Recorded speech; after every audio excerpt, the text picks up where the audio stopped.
The following program was provided by an independent producer solely responsible for its content. The opinions expressed do not necessarily represent the views of this station, its staff, board of directors, or underwriters.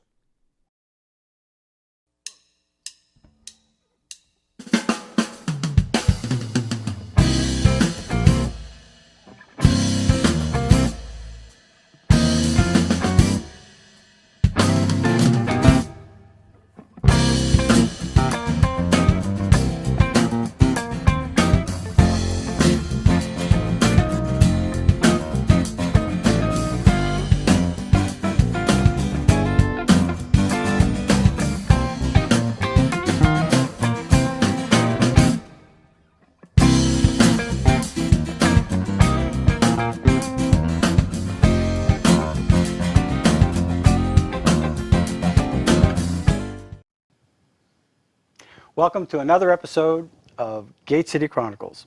I'm Kevin Avard, your host, and today we're going to be talking about bicycles and, of course, a co-op. And we have a couple of gentlemen from Nashua who want to talk about this co-op. We have John Burkitt and Don Pare.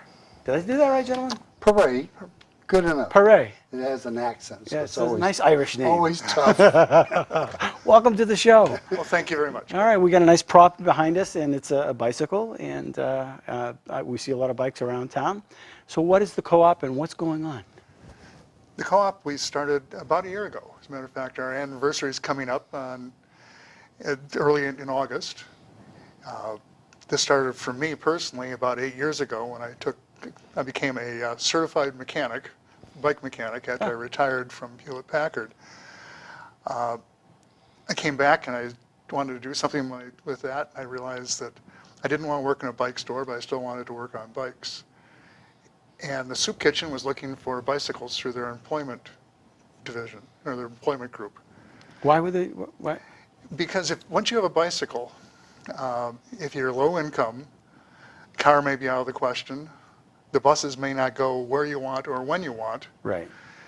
But if you have a bicycle, that gives you an extended range from walking from maybe a couple miles, maybe 5-10 miles. We have some of our clients that go from Nashua out to Amherst or out to Milford on the bicycles that we've given them.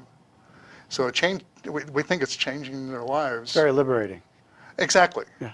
And if you don't have much, then this gives you a chance to maybe get a little bit further. Yeah, and get there. And Nashua I'm very familiar with it. I used to ride my bike all over Nashua when I was a kid. I can remember our longest trek was from Bloomingdale Drive, that's up by the 99, to someplace in New Boston. But I remember tackling Mount Vernon. That was like a 27-mile trek, actually. But you can get to a lot of places in a short amount of time on a bike. You can. Yeah. So that was about 8 years ago I started working with the soup kitchen. And this was me working in a friend's basement. I had to set up a bike shop down there, which was big, not much bigger than the stage, to tell you the truth. I'd get bikes that were donated to me. I'd fix them up and give them to the soup kitchen, and then their employment group would give them out to their clients. Along with that, I started doing bike clinics around town. So one of the places is at the National Public Library. We do those occasionally during the summer. And I also do them once a month at the Unitarian Universalist Church. This is for people, if you just bring your bike and you need minor adjustments or some small repairs, I'll have a group of volunteer mechanics, anywhere from 3 to 5 of us. And if you show up with the bike and you trust us, then we're going to take the bike and get it back to you, hopefully working. So even if you drag it in, we'll do everything we can so you can ride it out. Now, are you getting any flack from Goodale's or from... Goodale's has been excellent to us. Nice. We're not in competition with them. The people we're dealing with and giving bikes to are currently not Goodale customers. I hope that this will lead them to a point where they can be. Yeah, so you're basically helping them to climb the economic ladder, giving them some transportation that they can depend on because it's themselves. Right. Yeah. And the folks we give bikes to, it's not recreation for the most part. Certainly there is some of that. But most of it is, these are people that depend on these bicycles every day of the year. regardless what the weather is. We've seen some in the winter, haven't we? Absolutely. Yeah. And part of the problem that goes along with that is even if you have a bicycle, it's only as good as it's working. So if we give you a bike and 2 weeks later you get a flat tire or a cable breaks or something like that, what do you do with it? Well, also, we offer free repairs once a week at our co-op. So it's the same deal as we have with the bike clinics. If you can bring your bike in, we'll do everything we can to get it so you can ride it out. Now, we're not always 100% successful. Do you have any tragic stories of some bikes that came in that, listen, Well, this one needs a, some of- a, Some of the bikes are very well used, yeah, and some bikes are used up. yeah. And we make Franken bikes, quite frankly. We'll take 2 bikes or 3 bikes and make one. In one of the back rooms we're right now out of the school next to St. Patrick's Church. This is a grade school, junior high school that was built in the 1890s and closed in the 1990s. It's been idle for a couple decades, and they've been kind enough to let us use that. It's perfect. It's big and it's free, and they have been wonderful to us. I know Make It Labs is somewhere. Do you work with them at all by any chance? Some of our mechanics are principals and work at Make It Labs. Yeah. So we've been pretty fortunate to get some pretty talented folks come in and act as our volunteer mechanics. I love what you're doing. I love this idea. It's definitely a work of charity. Yeah. And we're just getting started. We're inventing this as we go. Yeah. And trying to reach out to other places, bike co-ops, bike kitchens, bike giveaway programs. As you go across the country, there's various levels of these. So if somebody wants to donate bikes to you, there must be a way of doing it, but do you have a place to store them as well? We do. Right now, the school, again, is our main place. So we've taken over about 4 of the classrooms. Okay. One of them is our shop, and we have room for about 5 or 6 mechanics in there. Another one's our showroom, and we separate that into bikes that we're going to sell and bikes we're going to give away. The bikes that we're going to sell, we take the best of the bikes we get in, the bikes you might buy at good deals. Right. And those we fix up and we try and sell those because that pays for everything else. We're not even a nonprofit. If there's anything less than a nonprofit, that's us. We're self-funded to the greatest extent. So it's 100% volunteer. We're self-funded. We've gotten a couple grants, one from the Bishops organization and one from Southern New Hampshire. But beyond that, this is us bringing up the funds ourselves. Do you work with the police department at all? We work with PAL, Yeah, okay. but not directly with the police department. We've interacted with them a couple times with some of our clinics. For instance, in the spring, there was a bike rodeo up in Greeley Park. They took over the tennis courts, and they had a place for kids to ride through the cones and that kind of stuff. Well, we were right next to them doing bike repairs, Ah, nice. which is a chance for us to make sure the bikes the kids are using are safe. Sure. And to get the word out about us. And we can talk to the people that are there and talk to the parents. Now, you're not to be confused with the bikes that you see all over town that are parked on the sidewalk. We love the idea, but do you work with them? We've contacted them. Okay. Or actually, they contacted Don. Right. And there is no competition between Okay. us. Don, what is your role? How do you? My informal role is I'm the president of John's fan club. I love what he's doing. I met him just over a year ago when I brought 2 of my bikes to be fixed at no charge. I like that, no money. But when I got there, I realized I'm affluent in comparison to the people who needed their bikes fixed because it was their only means of transportation. Even some of these people, if you gave them a car, they couldn't afford to use it. Right. So I felt guilty, and he wouldn't take any money. So when he had about 3 mechanics at the time, now we have 15, but he had about 3 or 4 mechanics. And I said, I got to give you something. He said, no, we do this at no charge. I said, you're not going to last. I said, who pays for a tire? Who pays for a parts? He said, it comes out of my pocket. I said, you can't do that and survive. And he said, well, I've been looking for somebody to help organize it. And wouldn't you know, 2 days later, I found a couple of bikes. And then another day later, I found another bike that were being thrown out. And I called him up. I said, I got some bikes. They're just coming out of nowhere. And he said, well, bring them over to my house. He lives in Hudson. And his garage has not seen a car in years. It is, and there's no room to work there. So he said, I need a place. I need a place to, to work. And I said, well, I'll look around. So I talked to Father Kerper at St. Patrick's. And because the building hasn't been used, well, it's not a perfect, he said it's a perfect place. Not quite perfect. There's no heat. So we didn't even know if we were going to survive the winter, but we did as best we could. We had the sun coming in with the shades. Are you working every day at these? I mean, is No, no. We open on Mondays from 3 Right. till 7 for the public. Right now, I'm here about 6 days a week. But that's, every bike we give away takes about 2+ hours to work on.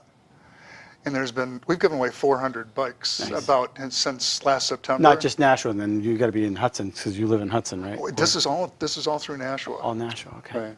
So you figure that's a minimum of 800 hours of volunteer hours we need somewhere to get those bikes ready. Yeah. Right. So, and I'm retired, so I spend 5 or 6 hours there a day trying to get things organized and get bikes ready to give away. But we also have our volunteers come in, where they're every Monday, like I say, to give away bikes, to fix bikes that come in. I also have a number of, anything from 4 to 5 or 6 mechanics every week. Do you have, for instance, you have a good thing going here, and I love this idea, but just human nature seems to, are there people that would take advantage of this, or do you have Unfortunately, there are, and you're right. And, when we first opened our doors in September, it was, you show up at the door, we'll give you a bike. We did that through the end of December, and we realized that some of the folks were taking the bikes that we gave them and selling them. There can't be a lot of market. We'll give you a bike, but it was happening. And we also know some of them would sit there and go, well, I don't like this one. Oh. I'll just go back and get another free one. So that had to change. So Yeah. what we've started doing is working with other social agencies in town. So we work with the Soup Kitchen, we work with Harbor Homes, we work with the Adult Learning Center, with Front Door Agency, with PAL, with the Boys and Girls Club. We'll work with the schools, any church, pretty much any social agency. And we've got vouchers on our website, or they can come in to us and then get a voucher. And what we do is they ask that our clients go to an agency that knows them, and that the agency vouchers for them. And they bring back a form, and we'll get a bike. Yeah, that's a good idea. That was because the reason that got started. The thing that I like, one of the phrases that I caught on to was that we don't know what we're doing, but we're getting better at it. And this one young man had come and said, I need a bike. And I said, well, you already have one. This was early on. And he says, no, I don't. I says, yeah, you do. You came here a couple of weeks ago. And he said, I wasn't here a couple of weeks ago. Unbeknownst to John, I was keeping a journal. And it was very informal. I said, there's your name, and you got a Schwinn.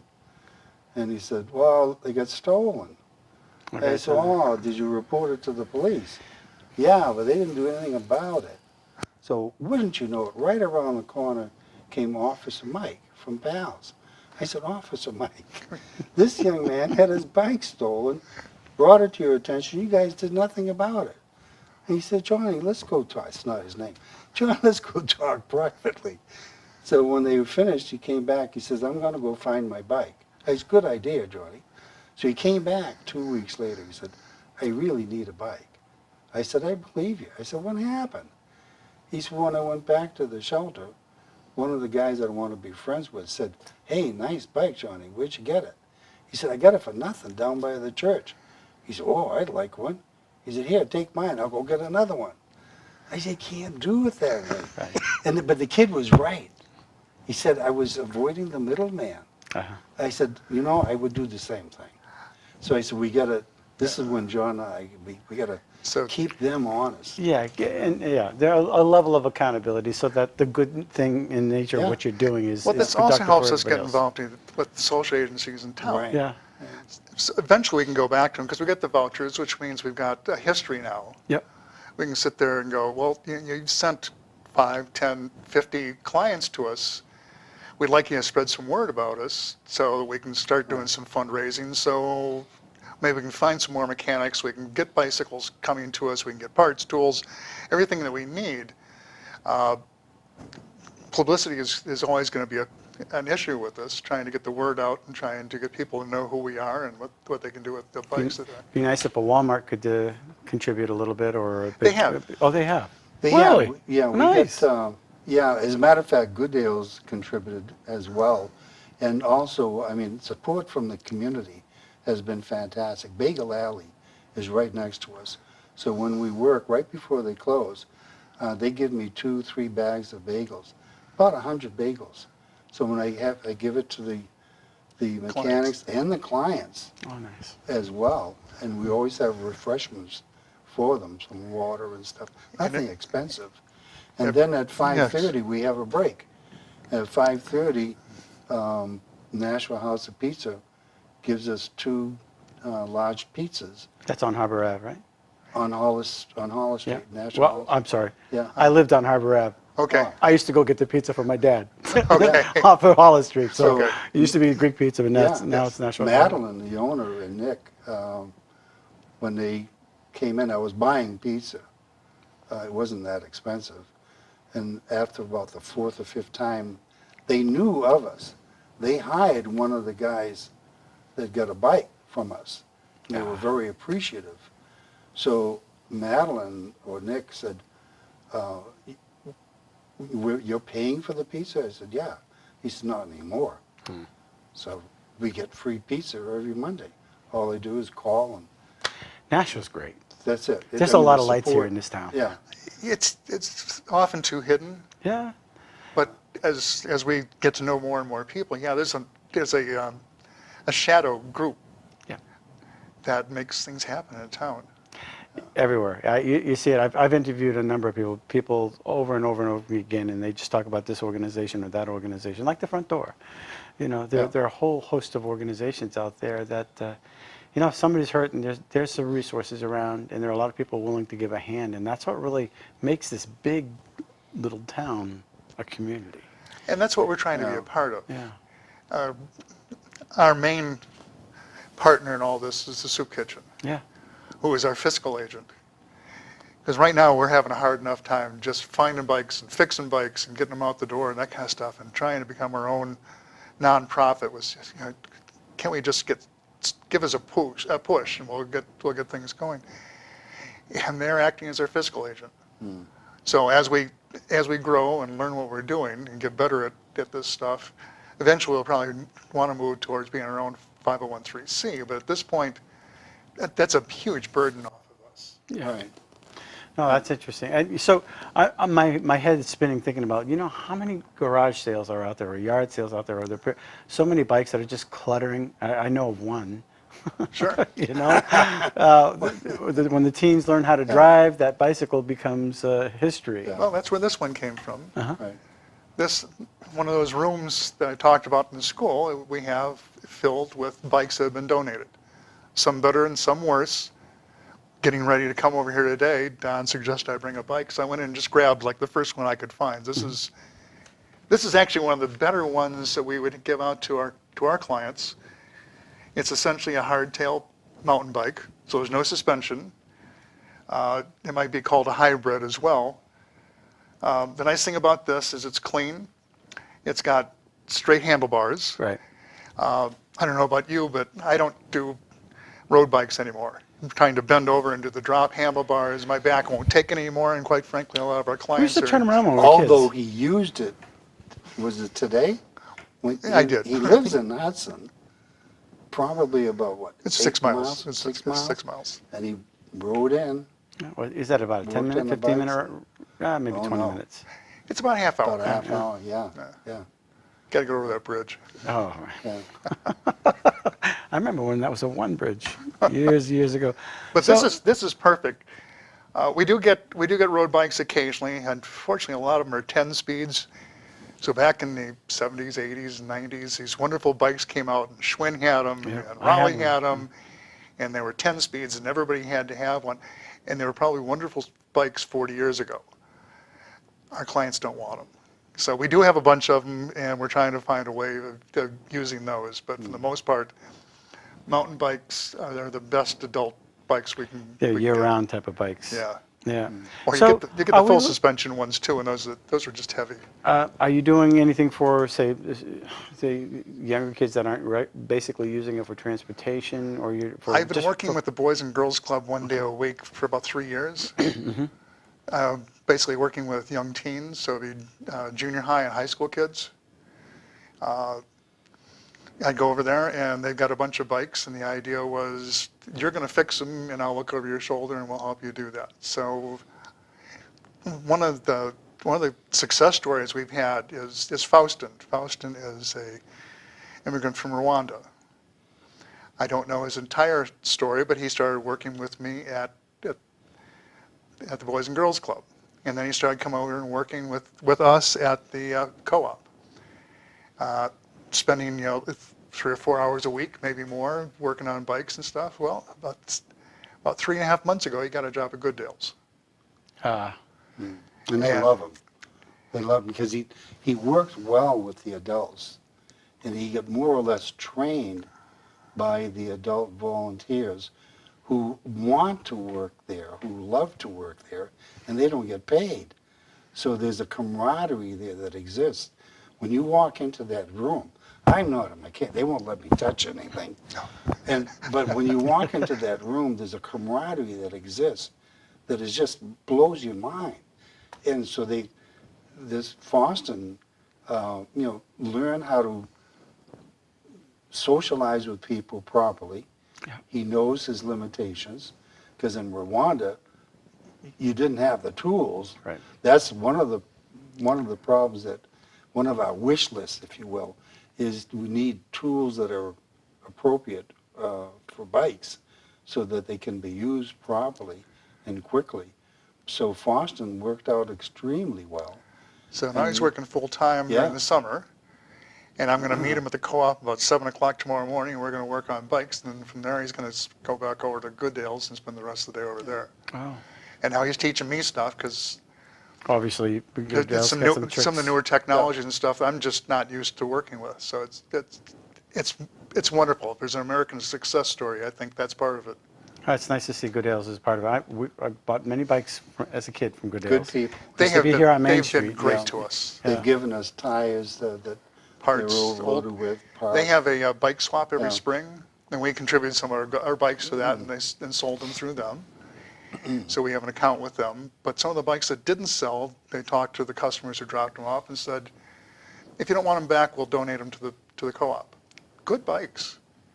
Right. So we just make sure they're worthy, and we'll either give them out or we'll try and sell them ourselves. So what's going on? I probably when people see this, the time's going to pass. But you have something going on this weekend, and then you plan on doing it every year. On the 4th, we're going to have our first anniversary celebration, which is going to consist of, we've got about 30 bikes ready to sell.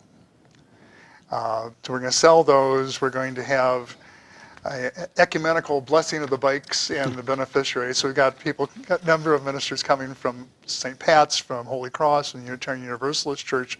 I'm not sure who else Don has lined up.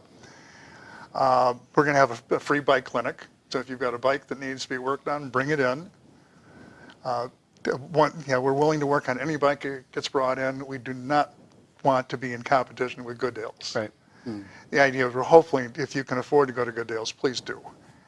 And let somebody who can't afford to do it take that slot, and we'll fix their bike up. Will you be taking donations that day as far as bikes? Oh, Sure. yes, Yeah. sure. Yeah, the volunteers that we have don't consist of just the mechanics. We have a lady, Kelly, who was an administrator, and she volunteered. She asked a few months ago, what can I do? She loves what we're doing. She's great. So, I said, what do you do? What's your life like? He said, well, I used to be an executive secretary. I said, oh, brother, we need you. Yeah. Because things can get chaotic, you know, and making sure that people are treated properly, the clientele, but be firm with them at the same time. Sure. And she has that personality. She's our gatekeeper. Getting back to the Bagel Alley, who donates these? Bagel Alley. Bagel Alley. Yeah. So I just want to give them another I plug. go right- That's fantastic. You get that in the National House of They're Pizza. lovely. They're lovely. Don has been wonderful about finding people that will work with us. And once they hear the story, it seems to propagate. Yeah. So We had gone to Hershey's ice cream, for example, last year, and I told the guy the story, and right away he said, "What do you need?" What, they on Arlington Street? Hershey? Yes, Yeah. yes. Used to be DeRoche's. It used to be DeRoche's, and I used to before work that, there. it used to be Gene's Handmade Ice Cream. Yeah, I way was back. in Lowell. I was a kid when I worked Oh. there. So Mark Tremblay is the manager over there. So I said, Mark, I said, could use some ice cream sandwiches. He said, how many? I said, I don't know, 200. So we got a minute. How do people find you, get in touch with you? the best way to get a hold of us is either on Facebook, and we're right on Facebook, Gate City Bike Co-op, or we have a website, gatecityBikeCoop.org, and there you'll see our story. You'll see, they'll give you access to a voucher if you need a voucher. They'll give you an idea of some of the partner agencies we work with. They'll tell you some of our wants and needs. Give you a chance to find our address so you can locate us. We also have a phone number, but if I'm not there, it doesn't get answered. So the email is probably the best way to get a hold of us. That bounces to my personal account, and that is Gate City Bike Co-op, all one word, @gmail.com. And if a business wants to donate to you? We'll absolutely take it. Okay, and how do they do that? Same way? Same way. Just email you or? That would be the best way. And if somebody has a bike and they absolutely can't get it to us to donate, we have our volunteers. We can try and wrangle a truck and come out and pick up bikes. Right, Okay, and the yeah, financial donations can come either directly to us or to the soup kitchen. And if a senior person has one and they can't get it to you, you can come pick it up. Right. Right. Gentlemen, thank you very much for coming on the show. I love what you're doing. This is Well, great. good. Well, thank you so much. Appreciate it. All right. Stop by anytime. I plan on it. So hopefully this has been helpful to you. And if you have a bike, donate it. If you're not using it, donate it. This is a great opportunity. You can help people get to work or get to where they need to go, especially those that can't afford it. Thanks for watching Gate City Chronicles. Until next week, we'll see you.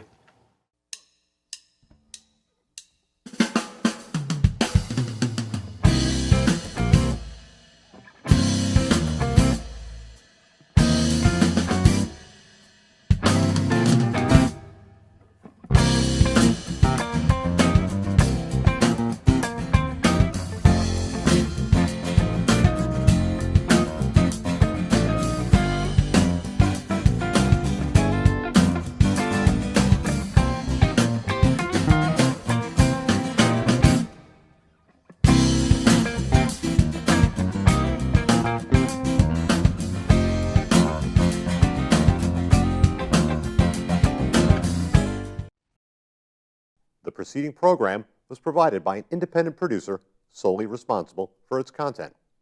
The opinions expressed do not necessarily represent the views of this station, its staff, board of directors, or underwriters.